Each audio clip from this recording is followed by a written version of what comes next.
Tonton video ini sampai selesai agar Anda tidak gagal paham.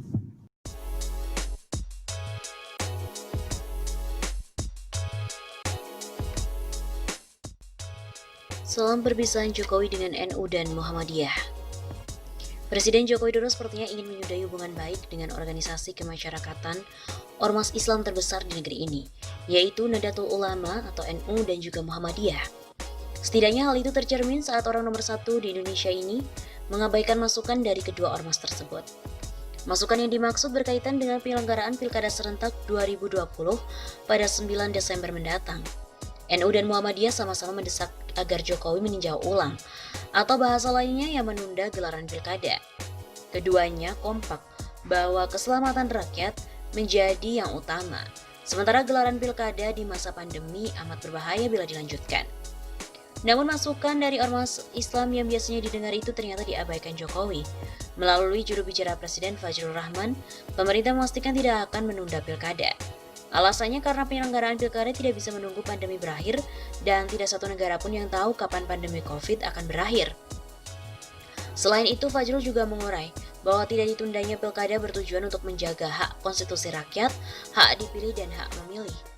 Alasan yang diutarakan pemerintah melalui Fajrul sekilas tampak masuk akal, tapi jika dikaji lebih dalam mengenai substansi pendirian negara, maka alasan NU dan Muhammadiyah meminta pilkada ditunda lebih realistis. Ada adagium dari filsuf Romawi, Cicero, berbunyi salus populi super lex exto. Keselamatan rakyat merupakan hukum tertinggi bagi sebuah negara. Artinya, keselamatan rakyat tak bisa ditawar lagi dan harus didahulukan, termasuk jika pilkada menjadi ancaman bagi nyawa rakyat. Bagi Jokowi, NU dan Muhammadiyah merupakan ormas penting. Keduanya menjadi ujung tombak pemerintah dalam menangkal radikalisme. Mantan wali kota Solo itu juga lebih senang bercengkerama dengan keduanya ketimbang dengan kelompok ormas yang berafiliasi dalam aksi 212. NU dan Muhammadiyah bahkan menjadi pembela saat Jokowi dikeroyok aksi 212 itu. Setidaknya hal itu tercermin dari penegasan kedua ormas untuk tidak ikut terlibat dalam aksi. Khusus untuk NU, perannya pun lebih besar. Kalangan Nahdliyin dan Mujahid 212 kerap berhadapan-hadapan saat Pilpres 2019 yang lalu.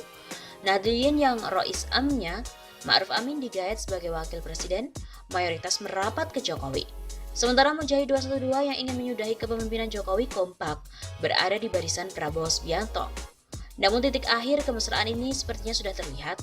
Pengabaian Jokowi atas saran mengutamakan keselamatan rakyat yang disampaikan NU Muhammadiyah jadi salam perpisahannya. Salam perpisahan pun bisa dibatalkan andai Jokowi tampil ke publik dan meralat apa yang telah disampaikan juru bicaranya, Fajrul Rahman. Sebelumnya diberitakan bahwa Jokowi tengah kegeraman tentang NU dan Muhammadiyah. Pemerintah bersama DPR, KPU, Bawaslu, dan juga DKPP menyepakati Pilkada serentak 2020 tetap digelar 9 Desember mendatang. Presiden Joko Widodo juga telah menegaskan pelaksanaan pilkada tidak akan ditunda lantaran pemerintah tidak bisa memastikan kapan pandemi virus akan berakhir.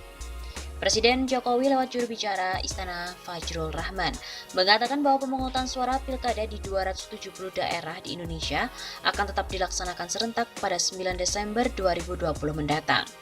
Pilkada 2020 tetap sesuai jadwal 9 Desember. Berbagai penolakan terkait penundaan pilkada yang datang dari masyarakat, partai politik hingga ormas Islam seperti PBNU dan juga PP Muhammadiyah cenderung diabaikan. PBNU dan juga Muhammadiyah mengusulkan agar pilkada serentak 2020 ditunda seiring pandemi COVID-19 yang belum berakhir. Pasalnya, jumlah kasus positif COVID-19 terus meningkat dan saat ini mencapai 248.852 per 21 September 2020. Angka ini pun diprediksi akan terus melonjak hingga akhir tahun. Pengamat politik Universitas Al-Azhar Indonesia, Ujang Komarudin, menilai relasi Jokowi dengan PBNU dan Muhammadiyah yang notabene ormas Islam terbesar di Indonesia kemungkinan akan rusak ke depannya. Hubungan kedua ormas tersebut dengan pemerintah bisa saja akan kusut ke depan, karena usulan kedua ormas tersebut tak didengar oleh Jokowi. Begitu kata Ujang kepada CNN Indonesia. Ujang juga mengatakan PBNU dan Muhammadiyah berbicara penundaan Pilkada 2020 atas nama umat agar masyarakat tak menjadi korban ganasnya virus corona saat penyelenggaraan kontestasi politik elektoral 5 tahunan itu. Jika kedua ormas terbesar di Indonesia saja tidak didengar, apalagi suara rakyat. Saat ini aspirasinya tak diindahkan. Jadi relasi kedua ormas dengan pemerintah bisa saja ke depan akan buruk. Pengamat politik LIPI Wasisto Raharjo Jati menilai perbedaan pendapat soal penundaan pilkada tak akan berpengaruh pada hubungan kedua ormas dengan Jokowi. Wasisto menuturkan desakan untuk menunda pilkada lebih kepada seruan moral bagi warga. Renggangnya di periode kedua. Namun Wasisto menyoroti hubungan Jokowi dengan ormas besar Islam tersebut yang cenderung renggang di periode kedua kepemimpinannya ini. Menurutnya masih ada segelintir individu dari kedua ormas yang bermanuver di luar organisasi sehingga memicu kerenggangan dengan Jokowi. Di sisi lain, Wasisto memandang pada periode keduanya, Jokowi memang tak terlalu mengakomodasi kepentingan ormas. Salah satu yang paling menonjol adalah jatah Kementerian Agama yang lepas dari pangkuan PBNU. Jokowi menunjuk Fahrul Razi, mantan Jenderal TNI yang membantu pemenangan dalam Pilpres 2019. Menurutnya saat ini Jokowi lebih mengakomodasi kepentingan elit yang selama ini membantunya di Pilpres.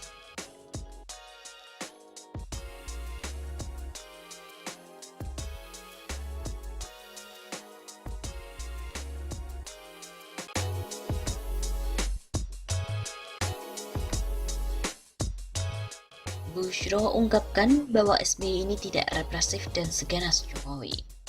Ketua Pimpinan Pusat Muhammadiyah Bidang Hukum dan HAM, Bushro Mukodas menyebut Presiden Joko Widodo lebih represif dan ganas ketimbang Presiden SBY atau Susilo Bambang Yudhoyono.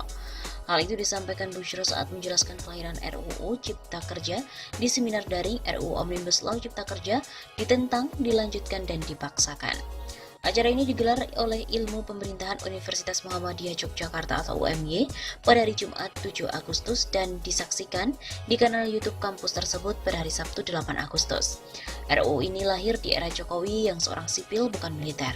Kalau saya bandingkan dengan SBY, dia jenderal cerdas, tapi masih punya tepos liro atau tenggang rasa. Dia tidak represif, seganas seperti yang sekarang. Begitu kata Bushro. Mantan Ketua KPK ini pun mempertanyakan perbedaan Jokowi dan SBY. Mengapa Jokowi yang sipil seperti itu bisa punya kekuatan powerful? Siapa di belakang dan di sekitarnya? Garis besarnya elit oligarki dan elit bisnis yang namanya sering beredar. Bushro semula juga menjelaskan saat ini segitiga negara, masyarakat sipil dan juga sektor swasta timpang. Kekuatan masyarakat sipil itu sekarang kecil dan jauh pengaruhnya terhadap negara. Justru yang dekat dengan negara adalah sektor swasta, taipan-taipan. Menurutnya, perselingkuhan terbuka antara negara dan swasta ini berpengaruh pada politik legislasi sehingga muncul sejumlah undang-undang anti demokrasi seperti Undang-Undang KPK, Undang-Undang ITE, dan Undang-Undang Mineral serta Batu Bara. KPK dibikin serok, Undang-Undang Minerba pengesahannya tertutup dan cepat abaikan masyarakat sipil. Undang-Undang ITE pasal 27-28 itu untuk menggebuk aktivis.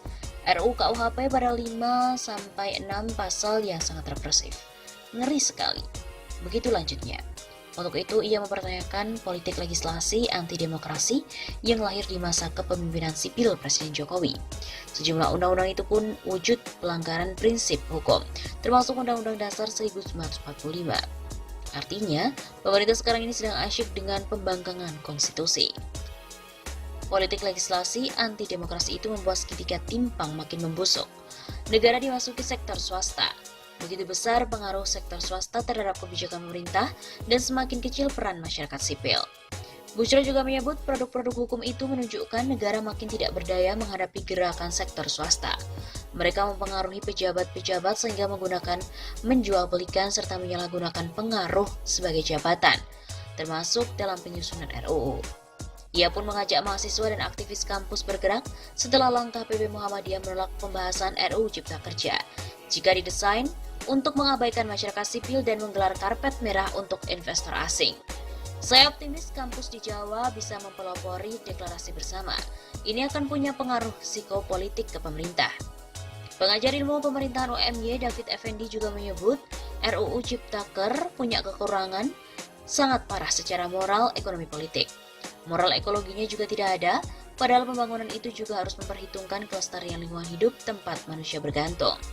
Apalagi pandemi COVID dapat menjadi momentum. COVID seharusnya jadi pukulan telak bagi RUU ini karena kerusakan ekologi dari belahan bumi manapun dampaknya ke semua. David juga mengatakan RUU Cipta Kerja merupakan RUU paling oligarkis di muka bumi. Ini RUU Cipta Oligarki, pegiat UMKM dan buruh tidak banyak diuntungkan. Tidak ada politik harapan yang bisa ditumbuhkan dari RUU ini.